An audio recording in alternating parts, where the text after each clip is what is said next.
ભરૂચ એલસીબીની ટીમે અંકલેશ્વર રાજપીપળા ચોકડી નજીકથી દેશી હાથ બનાવટના કટ્ટા સાથે એક ઇસમને ઝડપી પાડ્યો હતો।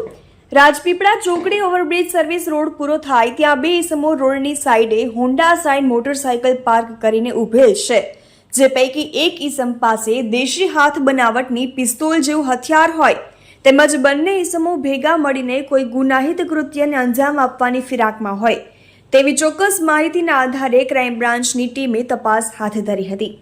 ક્રાઇમ બ્રાન્ચને બાતમી મળતા તે જગ્યા પર પહોંચતા બે પૈકી એક ઇસમ રાત્રિના અંધારાનો લાભ લઈને મોટરસાયકલ મૂકી નાસી ગયેલ તેમજ ભરતભાઈ માલાભાઈ બાબાનાઓને ઝડપી પાડીને તેની અંગ ઝડપી કરતા કમરમાં જમણી બાજુ ખોસેલ એક દેશી હાથ બનાવટની પિસ્તોલ તથા ભરેલ મેગેઝીન નંગ 2 મળી આવી હતી।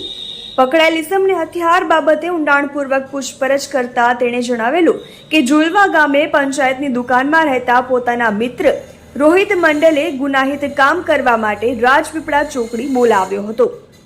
તહેલકા ન્યૂઝ સાથે અબ્બી સૈયદ, અંકલેશ્વર।